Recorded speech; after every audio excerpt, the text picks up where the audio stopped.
안녕하세요. 네, 저는 대한예수교 장로회 전수희 목사이고요. 교회 성폭력 예방교육 강사로도 활동하고 있습니다. 오늘 나눌 주제는 교회 성폭력에 대한 기본 이해입니다.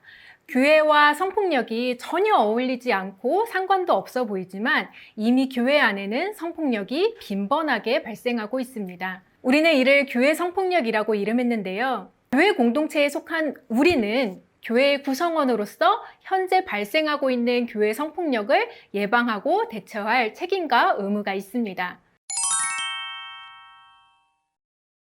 하나님께서는 사람을 창조하시고 보시기에 심히 좋았더라 말씀하셨습니다. 하지만 교회 성폭력은 하나님께서 보시기에 악하였다 말씀하신 일입니다. 성경에는요, 몇몇 성폭력 사건이 기록되어 있습니다. 그 중에 우리는 다윗과 밧세바의 이야기로 알려진 다윗의 성폭력 사건을 살펴보겠습니다. 이스라엘의 최고 권력자인 다윗 왕은요, 자신의 부하인 우리아의 아내 밧세바를 강간했습니다. 밧세바가 임신을 하자 그 책임을 또 우리아에게 넘기려고도 했고요. 그런데 뜻대로 되지 않자 우리아를 전쟁터로 내몰아 죽게 만들었습니다. 다윗은 왕이라는 지위를 이용해서 밧세바에게 폭력을 행사했고 또 은폐하려 했습니다. 이는 전형적인 위력에 의한 성폭력 사건입니다. 이 사건에 대해 성경은 다윗이 행한 그 일이 여호와 보시기에 악하였다라고 합니다. 하나님은 나단 선지자를 통해 악을 행한 다윗을 심판할 것도 말씀하셨습니다. 그런데 전통적인 성서 해석은 이렇게 명백한 성폭력 사건을 마주하면서도 다윗과 밧세바를 성폭력 가해자와 피해 생존자로 보지는 않았습니다. 오히려 밧세바가 다윗을 유혹했다며 책임을 전가시켰고 2차 가해를 가하는 형태로 이어졌습니다. 이제 우리는 다윗의 성폭력 사건을 하나님께서 보시기에 악하였다 말씀하셨음을 기억해야겠습니다. 구약시대의 다윗의 성폭력 사건은요, 현재 교회의 성폭력 사건과도 매우 유사합니다. 가해자는 가해 행위에 대해서 책임을 피해자에게 떠넘기고 은폐합니다. 주변에서는 이를 방조하고 2차 가해를 가합니다. 피해자는 피해자다움을 강요당합니다. 하나님께서는 이러한 일이 보시기에 악하였다 말씀하셨습니다. 교회 공동체는요, 하나님께서 보시기에 심히 좋았더라 그 말씀하신 그 모습을 회복해야 합니다. 이를 위해 우리는 거룩한 교회에서도 성폭력이 발생한다는 사실을 인지해야겠습니다. 교회 성폭력 사건을 숨기거나 무마시키려 하지 않아야 합니다. 교회 성폭력 발생 시 피해자 보호와 지원을 최우선으로 해야 하고요. 공동체 회복을 위해서 그리고 누구나 안심하고 안전한 교회를 다닐 수 있도록 제도적이고 구조적인 장치도 마련해야겠습니다. 각 교단과 교회는요, 성폭력 사건 전담 기구를 설치하고 정기적인 예방 교육을 실시하는 등 성폭력 예방과 해결을 위해서 함께 노력해야 합니다. 하나님께서 보시기에 악하였다 말씀하신 성폭력이 근절될 수 있도록 우리가 함께 해야겠습니다. 저는 기독교대학감리회의 성폭력 예방교육 위촉 강사 유현기입니다. 성폭력은 우리나라 형법, 성폭력 범죄의 처벌 및 피해자 보호에 관한 법률 등에서 다뤄지고 있습니다. 간단히 요약하자면 성적인 언행으로 타인의 의사에 반하여 가해지는 육체적, 정신적 손상을 주는 모든 폭력 행위를 할 수 있습니다. 상대가 싫어하는데도 성적 언동을 계속한다면 명백한 성폭력입니다. 물론 거부의사 표현을 안 하는 것이 아닌 못하는 상황이 있을 수도 있기 때문에 최근에는 성적인 언동과 위력, 위협, 폭행에 따른 피해가 있는가, 이에 대한 분명하고 단호한 거부의사 표현이 있었는가와 함께 한 사람이 가진 성적 자기결정권을 침해하였는가도 중요한 판단 기준으로 보고 있습니다. 이제부터 성적 자기결정권과 성폭력의 유형을 김승혜 변호사님께서 소개해 주시겠습니다. 안녕하세요. 김승혜 변호사입니다. 우선은 법에서 말하는 성적 자기결정권이 무엇인지에 대해서 설명을 드리면, 성적 자기결정권은 헌법상 인격권으로부터 도출된 개념입니다. 법에서 보호하고 있는 성적 자기결정권이란 성적으로 존엄하고 안전하게 살아갈 권리를 말합니다. 그 권리는 타인에게 피해를 주지 않는 한도 내에서 본인 스스로 성적으로 중요한 결정을 할 수 있고 이를 통해 행복을 추구할 수 있는 권리를 말합니다. 그렇다면 이러한 성적 자기결정권을 침해했는지 여부를 판단하는 법의 기준을 정리해서 말씀을 드리면요. 성적인 행위를 함에 있어서 쌍방 합리적인 의사결정의 과정을 겹친 동의나 합의, 허락 등이 있었는가? 그리고 상대방에게 모욕감을 주거나 명예를 실추시킨 부분이 있는가? 그리고 신체적, 정신적 피해를 유발하였는가를 핵심적인 요소로 보고 있습니다. 법에서 성적 자기결정권을 얼마나 중요하게 보호해야 될 법익으로 보고 있는지를 구체적으로 알아보면요. 성적 자기결정권을 중대하게 침해해서 처벌받는 범죄는 대표적으로 성폭력 범죄입니다. 성폭력 범죄 중에 대표적인 죄는 강간죄, 강제추행죄, 디지털 성폭력 범죄가 있고 법은 이러한 죄를 엄중하게 처벌하고 있습니다. 첫 번째로 강간죄는 형법 제297조 등에서 규정하고 있는 범죄인데요. 폭행이나 협박 등의 수단으로 피해자의 의사에 반해서 강제로 간음하는 행위를 의미합니다. 강간은 3년 이상의 유기징역에 처하는 범죄이고 유사강간, 중강간, 특수강간, 위계 위력에 의한 간음 등으로 구분할 수 있습니다. 강간에서 말하는 폭행 또는 협박이란 주먹 등으로 때리거나 흉기로 위협을 하는 일이 없다 하더라도 피해자를 밀치거나 꼼짝 못하게 누르는 행위, 완력으로 옷을 벗기는 행위, 반항하며 위해를 가할 것처럼 행동하는 행위도 포함하고 있습니다. 강간 범죄 중에 중강간, 준강제추행의 죄는 형법 제297조의 2 등에 따라 처벌을 받는데요.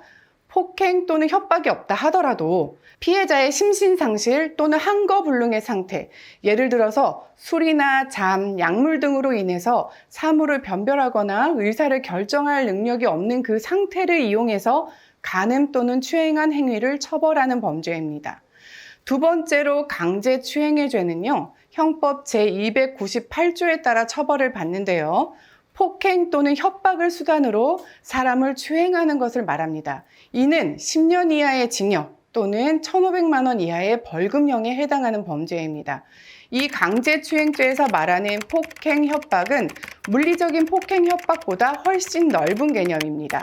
상대방의 항거 가능 여부와 무관하게 신체에 폭행을 가하거나 공포심을 줄 만한 협박을 한다면 강제추행죄는 성립합니다. 디지털 성폭력죄는 성폭력 처벌법 등에 따라 처벌을 받는데요. 성폭력 처벌법 제14조 제4항에서는 디지털 성범죄 촬영물 또는 복제물을 소지하거나 구입, 저장하는 행위, 시청한 행위 모두를 3년 이하의 징역이나 3천만 원 이하의 벌금에 처한다고 규정하고 있습니다. 성범죄 촬영물을 다운로드하거나 보는 건 역시 불법 촬영, 유포와 마찬가지로 법에서 처벌하는 명백한 범죄 행위인 것입니다. 일상생활에서 쉽게 접하게 되는 성희롱은 형사법으로는 다루지는 않지만 양성평등기본법, 국가인권위원회법, 남녀고용평등법 등으로 다루고 있습니다. 법에서 금지하고 있는 성희롱이란 업무 등의 관계에서 성적 언동 등을 함으로써 성적인 굴욕감 또는 혐오감을 느끼게 하거나 불응을 이유로 고용상의 불이익을 주는 행위를 말합니다. 요즘에는 과거의 성폭력을 이해하던 범주보다 좀 더 구체적이고 체계적으로 다루어지고 있는 추세라 보입니다. 결국에는 이런 법안이나 정책이 계속 마련되기보다는 더 이상 필요하지 않은 모두에게 안전한 사회가 되기를 바라봅니다. 여기 모여 계신 모든 분들이 함께 한다면 모두에게 안전한 공동체가 될 것이라고 확신합니다. 안녕하세요. 저는 대한성공회 강은정입니다. 교회 성폭력을 조금 더 구체적으로 살피고 이어서 질의응답도 해볼 텐데요. 다음에는 현장에서 얼굴을 마주하고 직접 대화할 수 있기를 기대해 보겠습니다. 교회 성폭력은 교회라는 물리적인 공간에서 발생한 성폭력뿐만 아니라 교회를 포함한 신앙을 매개로 하는 다양한 관계들 속에서 발생하는 모든 성폭력을 포함하는 개념입니다. 교회와 기독교 기관, 선교단체와 신학교 등 교회 공동체에서 성적 자기결정권을 침해하는 모든 개인적, 관계적, 구조적 범죄이자 창조주 하나님의 권위에 대한 도전으로 이해할 수 있겠습니다. 보통 교회는 소수의 목회자와 다수의 성도로 구성되어 있습니다. 이때 신학적 그리고 성경적인 지식 그리고 다양한 영적 체험을 인도하고 공동체 내에서 중요한 결정권을 가지기도 하는 목회자나 리더들에게는 특별한 힘과 권위가 부여됩니다. 또 성도들이 목회자를 포함한 리더들의 삶을 모범적인 모델로 삼기도 하죠. 이러한 과정에서 자연스럽게 목회자들은 교회 내에서 매우 중요한 위치성을 갖게 되고 고유한 능력이나 힘을 행사할 수도 있게 됩니다. 그런데 여기서 일부 목회자나 리더들이 이 고유한 힘과 권위를 오남용하게 되면 교회 성폭력이 발생하기 쉬운 구조적 환경이 만들어지게 됩니다.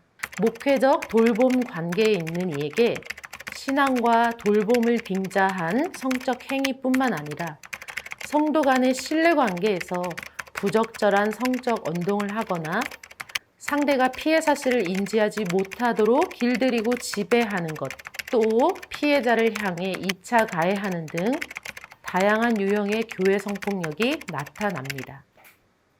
당장 우리 눈앞에 보이지 않는다고 해서 교회 성폭력을 나와 상관없는 문제라고 생각하기보다는 우리 교회 그리고 한국 기독교 전체의 문제로 인식해서 꼼꼼하게 예방하고 올바르게 대응, 처리하는 데에 관심을 가져야 하겠습니다. 동시에 성폭력이 발생한 교회 공동체의 회복과 더불어 재발 방지를 약속하고 성실히 이행함으로써 한국 교회의 권위를 회복하려는 노력도 함께 기울여야 합니다. 이것이 진정한 선교적 소명을 다하는 우리 교회의 모습이 아닐까요? 교회 공동체는 보통 사랑의 공동체라고 여겨집니다. 그래서 서로를 더 이해하고 배려하고 친절하고 온유하며 불편한 것도 조금은 눈 감아주고 문제가 발생해도 얼굴을 붉히거나 문제화하지 않고 은혜롭게 해결하려고 하지요. 그런데 이러한 좋은 교회의 문화적 특성이 성폭력이 발생한 상황에서는 해결하는 데 있어서 종종 걸림돌이 되기도 합니다. 특히 가피해자가 모두 공동체의 구성원인 경우에 관계의 친밀도에 따라서 상황을 객관적으로 파악하지 못하거나 공론화 자체를 꺼리게 되기도 합니다. 또는 교회 성폭력에 대한 분명한 지식과 태도를 갖추지 못해서 어떻게 해결해야 할지 그 과정에 대한 이해가 부족하거나 사건을 축소, 은폐, 무마하기도 합니다. 여기에 더해 피해자 보호에 실패하여 동의 없이 사건이 공개되거나 2차 가해까지 이루어지기도 합니다. 이 때문에 우리는 오늘과 같은 교회 성폭력 예방교육 시간을 통해서 반복해서 접하고 배우고 훈련해야 합니다. 이미 몇몇 교단들이 교회 성폭력 관련된 규정이나 대응 매뉴얼들을 제작한 바 있고 NCCK와 기독교 반성폭력 센터가 공동 발간한 자료들도 있으니 여러분도 꼭 살펴보시고 참고하시길 바랍니다. 우리 개개인 모두 공동체 안에서 영적 지도자임과 동시에 연약하기도 한 인간임을 인식하고 스스로를 성찰하며 공동체 안에서 자신의 위치와 힘을 점검하려는 노력들을 게을리하지 말아야 하겠습니다. 제 생각에는 각 공동체의 특수성도 고려해야겠지만 대표적으로는 성별 고정관념에 따른 가부장적 성경 해석, 교회 공동체에 뿌리 깊게 자리한 성차별적인 모습, 교회 성폭력 관련 법률 및 제도의 미비 때문이라고 생각합니다. 앞에 두 가지는 교회 문화로 정착된 부분이기 때문에 깊이 성찰하고 개선을 위한 노력을 다각적으로 벌여야 하겠지만 이미 교회 성폭력 관련 법이나 제도, 정책을 마련한 단체나 교단도 있기 때문에 배우고 받아들여서 준비해야 한다고 생각합니다. 특별히 잠시 종이와 펜을 준비해 주십시오. 화면을 보면서 성별 고정관념에 따른 성 역할을 구분했던 것은 아닌지 살펴보려 합니다. 종이의 왼편에는 여성다움, 오른편에는 남성다움, 중간에는 성별 상관없는 것으로 구분해서 적어 보십시오. 그리고 교육 영상이 끝난 후에 주변인들과 함께 적은 내용을 나누어 보면 좋겠습니다. 우리가 이미 성평등한 시대에 산다고 말하지만 알게 모르게 남성다움과 여성다움을 구분했던 것은 아닌지 생각해보는 기회가 되기를 바랍니다. 한국교회에서만 성폭력이 일어나는 것은 아닙니다. 알아본 바로는 캐나다 연합교회, 미국 장로교회, 또 미연합 감리교회 등도 수십 년 전부터 교회 성폭력 관련 규정과 지침, 성희롱 예방안을 마련해서 시행하고 있습니다. 교단 내에 공식 상담 창구와 전담 부서를 설치하고 상담사가 활동하고도 있고요. 교회의 모든 영역과 활동에서 성차별 없이 활동하는 교회를 지향하고 모니터링도 하고 있습니다. 물론 세계교회 협의회나 아시아기독교협의회도 총회나 모임 전에 성폭력 예방교육, 또 안내와 지침서 게재, 성폭력 신고장치를 마련하는 등 노력을 기울이고 있습니다. 한국교회도 1990년대 후반부터 교회 성폭력 예방과 극복을 위해서 노력을 기울였는데요. 교회 성폭력 피해자들이 하나둘 수면 위로 나타나면서 기독 여성들이 관심을 기울였고 피해자를 지원했습니다. 한국기독교교회협의회도 2017년부터 여성위원회 내에 관련 소위원회를 조직했고요. 2021년부터 관련 매뉴얼과 자료집, 예방교육 커리큘럼, 또 강의 매뉴얼을 발간했습니다. 교단과의 간담회도 진행하고 있고요. 2018년에 출범한 기독교 반성폭력센터가 현재까지 360여 건의 사건을 상담했고 450여 명의 피해자를 지원했습니다. NCCK와 기독교 반성폭력센터는 2022년부터 함께 공동사업을 또 하고 있는데요. 앞으로 한국교회가 더욱 든든해질 것이라고 기대하고 있습니다. 교회 성폭력은 공동체의 건강한 관계 맺기, 성차별적인 문화와 관습, 관련 제도, 그리고 공동체의 단호한 해결 의지 등에 매우 직접적으로 영향을 받습니다.